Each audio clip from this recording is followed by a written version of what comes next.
Students, हमने अब तक पढ़ा ट्रांसपोर्टेशन इन एनिमल्स, मेनली ह्यूमन बींग्स हमने पढ़ा था। हमने पूरा का पूरा सर्कुलेटरी सिस्टम जो है, मानव संवहन तंत्र या ह्यूमन सर्कुलेटरी सिस्टम हमने पढ़ा था। आज मैं आपको ट्रांसपोर्टिंग प्लांट्स के बारे में बताऊंगी कि पौधों के अंदर संवहन कैसे होता है। ट्रांसपोर्ट का अर्थ होता है संवहन।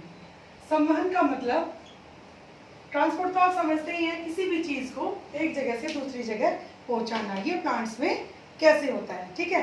इस वीडियो को बिल्कुल पूरा एंड तक देखना बेटा, तभी आपको पूरा का पूरा टॉपिक जो है वो क्लियर होगा। मैं ये कमर्शियल पर्पस के लिए नहीं बना रही हूँ, मैं आप लोगों के लिए वीडियोस बनाती हूँ, क्योंकि मैंने आपसे डिस्कस किया था कि जूम क्लास में हम पूरा ब्लैक बोर्ड टीचिंग नहीं ले पाते हैं, क्योंकि 40 मिनट्स का हमारा टाइम होता है। तो इस वीडियो को आपको पूरा देखना है अच्छे से, ठीक है। सबसे पहले हमें प्लांट्स को समझना जरूरी है कि ट्रांसपोर्टिंग प्लांट्स से पहले हम उनको समझें कि वो कैसे होते हैं। क्या वो बिल्कुल ह्यूमंस की तरह और एनिमल्स की तरह होते हैं? नहीं। सबसे मेन डिफरेंस जो प्लांट्स और एनिमल्स में होता है वो ये होता है कि प्लांट्स सेडेंट्री होते हैं। सेडेंट्री का मतलब कि वो एक जगह फिक्स होते हैं, ठीक है। और लेकिन ह्यूमन बींग्स और जितने भी लिविंग ऑर्गेनिजम्स हैं, ज़्यादातर एडवांस जो ऑर्गेनिजम्स होते हैं, जैसे ह्यूमंस हैं और हमारे रेप्टाइल्स हैं, बर्ड्स हैं, ये सब मूव करते हैं। तो इसका मतलब इनकी एनर्जी रिक्वायरमेंट भी ज़्यादा होती है, ठीक है। सबसे पहली बात, प्लांट्स का जो स्ट्रक्चर होता है वो लेस इलेबोरेट होता है। लेस इलेबोरेट का मतलब होता है कि वो इतने ज़्यादा कॉम्प्लेक्स नहीं होते। उनके अंदर सिंपल रूट होती है, स्टेम होती है और लीव्स होती है। दूसरा, वो लेस एक्टिव होते हैं। लेस एक्टिव का मतलब उनको मूवमेंट के अंदर अपनी कोई एनर्जी, लगभग नेग्लिजिबल एनर्जी लगती है उनकी, क्योंकि वो रूट से फिक्स होते हैं एक जगह पे, ठीक है। तीसरी चीज है, उनकी जो शेप होती है वो ब्रांचिंग होती है, ब्रांचिंग शेप। ब्रांचिंग शेप का मतलब है कि जैसे रूट से स्टेम्स जुड़ी रूट से स्टेम्स जुड़ी हुई होती हैं और स्टेम से ब्रांचेस जुड़ी हुई होती हैं, ठीक है। तो ब्रांच उनकी जो शेप होती है। अब रूट से सीधा पानी स्टेम के अंदर चला जाता है, स्टेम से ब्रांचेस और लीव्स के अंदर चला जाता है। और जो लीव्स के अंदर जो इनटेक और आउटपुट होगा वो इजीली एयर से हो जाता है। कैसे? ऑक्सीजन जो है वो प्लांट्स को जरूरत होगी उसकी रेस्पिरेशन में। जैसे मनुष्यों में या किसी भी लिविंग ऑर्गेनिज्म में जब श्वसन होता है तो श्वसन में हम ऑक्सीजन गैस लेते हैं। तो पौधे, अब आप कहेंगे कि मैडम आपने तो कहा था कि पौधे सारी कार्बन डाइऑक्साइड जो होती है उसको लेते हैं। दिन के दौरान जब सनलाइट हमारे वातावरण में होती है तो पौधे अपने ग्रीन पार्ट से, यानी अपनी लीव्स से, और जितने भी उनके ग्रीन पार्ट्स होते हैं, सनलाइट के प्रेजेंस में और क्लोरोफिल के प्रेजेंस में पौधे कार्बन डाइऑक्साइड एयर से लेते हैं और फोटोसिंथेसिस यानी कि प्रकाश संश्लेषण के दौरान वो अपना भोजन बनाते हैं, ठीक है। तो ये जो उनकी आवश्यकता है ये पूरी हो रही है कार्बन डाइऑक्साइड की एयर से। और रेस्पिरेशन जो है, जो रात के टाइम होता है जब सनलाइट नहीं होती है तो पौधे वातावरण की ऑक्सीजन लेते हैं और कार्बन डाइऑक्साइड छोड़ते हैं, ठीक है।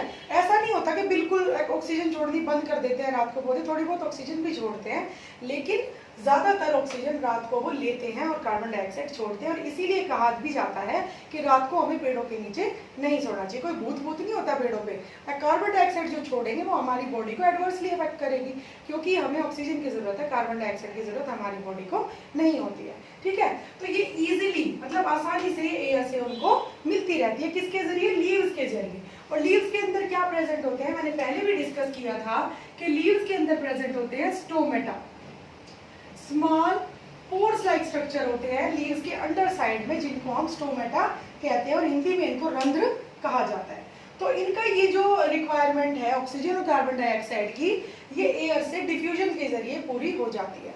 डिफ्यूजन क्या होता है, मैंने पहले भी डिस्कस किया था कि डिफ्यूजन जहाँ पे किसी भी मटेरियल की कंसंट्रेशन ज़्यादा है, चाहे वो सॉलिड है या वो डिजोल्व फॉर्म में है, तो वो जाएगा भाग के उस जगह पे जहाँ पे उसकी कंसंट्रेशन कम होगी, तो उसको हम डिफ्यूजन कह देते हैं। तो डिफ्यूजन के जरिए, एयर के जरिए इनकी ये वाली जो नीड है ये पूरी होती रहती है, गैसियस, ठीक है।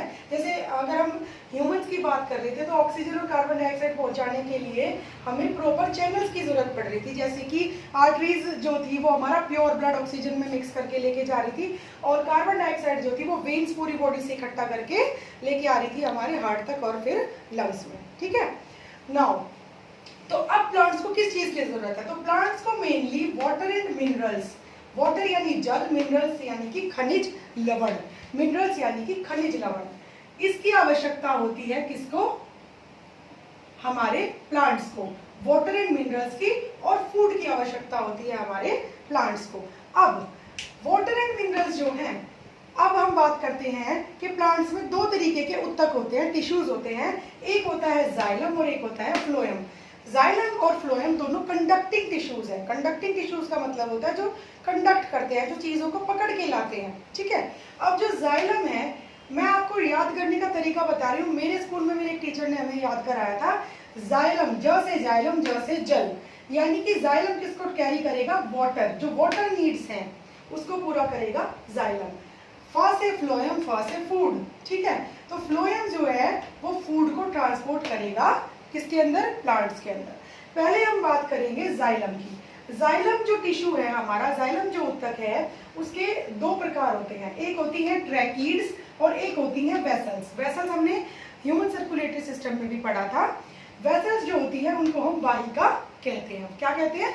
वाहिका, ठीक है। वेसल्स हो गई हमारी वाहिका। अब वेसल दिखती कैसी है? वेसल्स बिल्कुल वेन्स की तरह दिखती हैं। मतलब नॉर्मली आपको एग्जांपल दे रही हूँ, जैसे पाइप होता है ना, पाइप जैसा स्ट्रक्चर होता है हमारे वेसल्स का। इनके अंदर वाला जो एरिया होता है ये बिल्कुल खाली होता है। ये नॉन लिविंग है। वेसल्स कैसे है? Non living. ये जीवित कोशिका इनके अंदर, इन उत्तक के अंदर जीवित कोशिका नहीं होती, ये नॉन लिविंग होते हैं। दूसरा, ये ट्यूब लाइक स्ट्रक्चर होते हैं जो कि अंदर से होलो होता है। होलो का मतलब होता है खाली, वो अंदर से खाली होता है और इजीली वो वाटर को कंडक्ट कर लेता है, ठीक है। अब इनके स्ट्रक्चर की बात ही कर रहे हैं हम। इसकी जो वॉल्स होती हैं, ये देखो मैंने यहाँ लिखा है स्पेस विदाउट साइटोप्लाज्म, यानी कि ये होलो है, बिल्कुल खाली है अंदर से, और यहाँ पे साइटोप्लाज्म भी प्रेजेंट नहीं होता। साइटोप्लाज्म क्या है? जो कोशिका के अंदर जो द्रव होता है उसको हम साइटोप्लाज्म कहते हैं। तो वेसल्स के अंदर कोई भी साइटोप्लाज्म नहीं होता, यानी यहाँ पे कोई भी जो कोशिका वाला काम है कि राइबोसोम्स अपना काम कर रहे हैं, माइटोकॉन्ड्रिया अपना काम कर रही है, न्यूक्लियस अपना काम कर रहा है, ये हमने पढ़ा था ना 9th क्लास में। तो यहाँ पे कोई इस तरह का काम नहीं हो रहा है, नॉर्मल कंडक्शन का काम इसके अंदर हो रहा है, ठीक है। अब इनकी जो वॉल्स होती हैं वेसल्स की, वो लिग्निन और सेलुलोज की बनी होती है। लिग्निन और सेलुलोज मटेरियल होता है एक तरीके का जो कि इनको हार्डनेस प्रोवाइड करता है।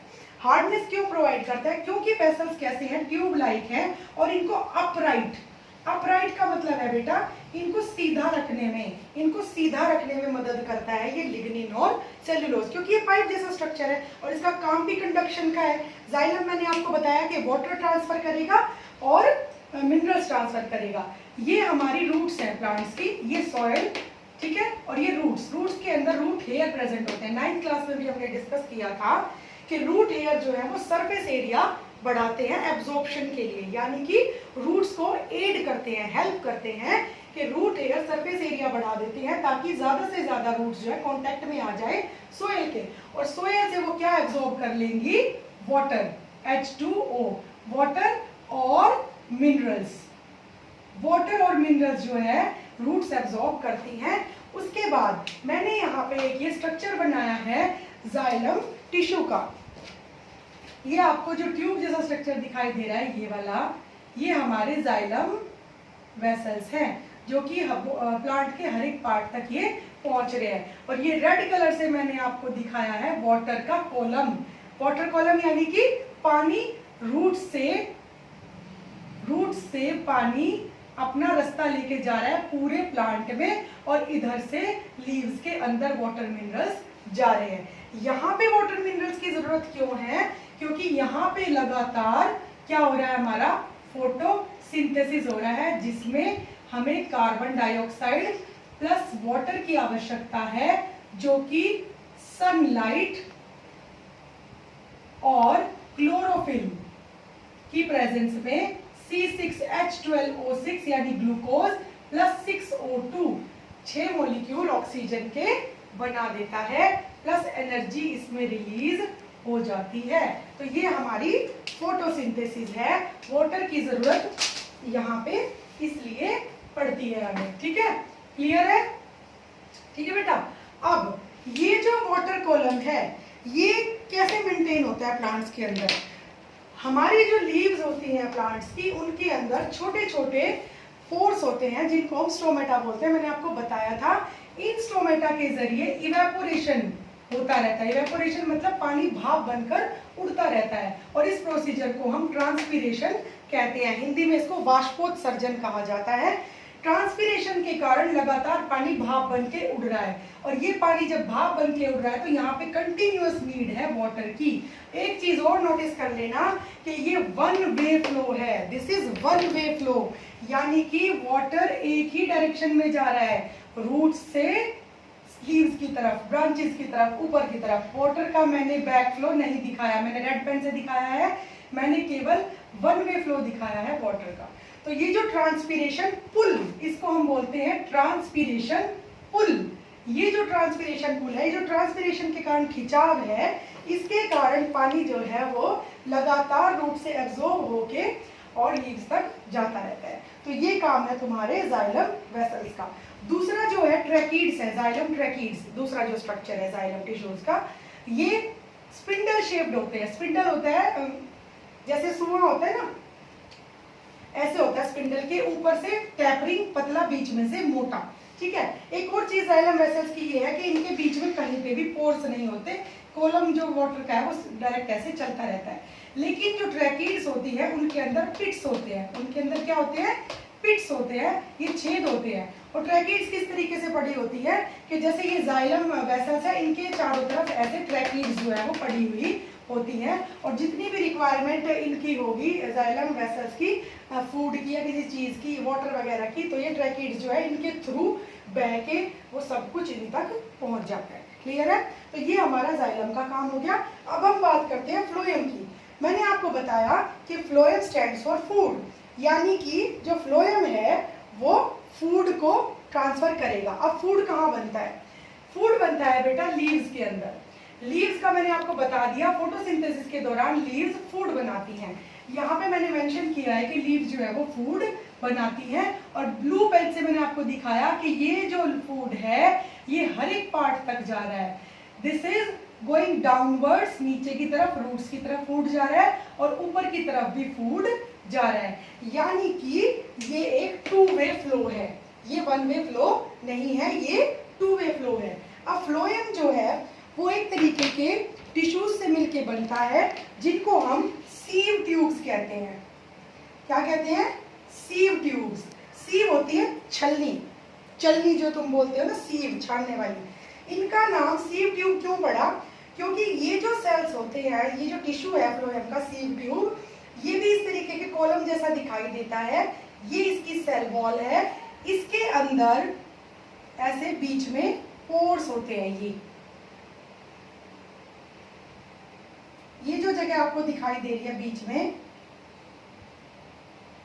ये जो आपको दिखाई दे रहे हैं ये पोर्स है।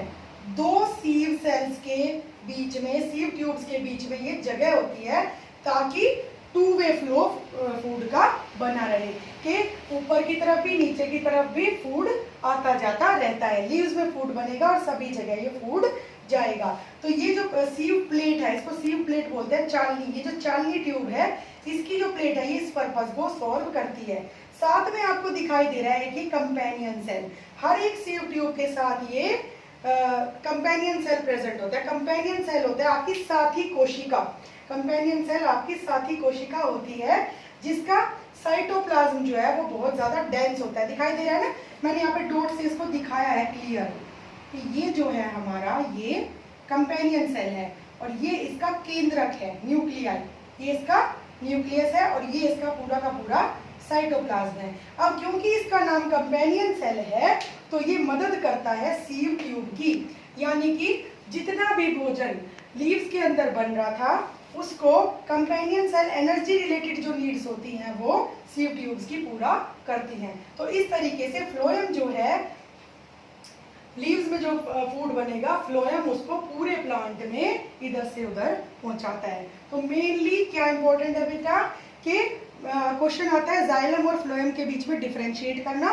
तो आप पहला डिफरेंस बोलेंगे कि xylem conducts water and minerals in the plants. And phloem conducts food in the plants. Phloem का काम फूड पहुंचाना, जाइलम का काम वाटर एंड मिनरल्स पहुंचाना होता है।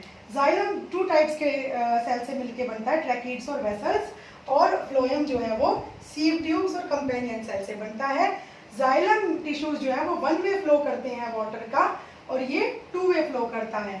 जाइलम टिश्यूज के अंदर पानी का जो फ्लो बनता है वो ट्रांसपीरेशन पुल के कारण बनता है, और यहाँ पे जो प्लांट्स की एनर्जी नीड्स हैं उसके कारण ये लगातार भोजन जो है पौधे के अलग अलग हिस्सों तक पहुंचाते रहते हैं। तो ये पूरा का पूरा आपका ट्रांसपोर्ट इन प्लांट्स क्लियर मैंने कर दिया है। एंड तक वीडियो देखिएगा, ठीक है। Good day.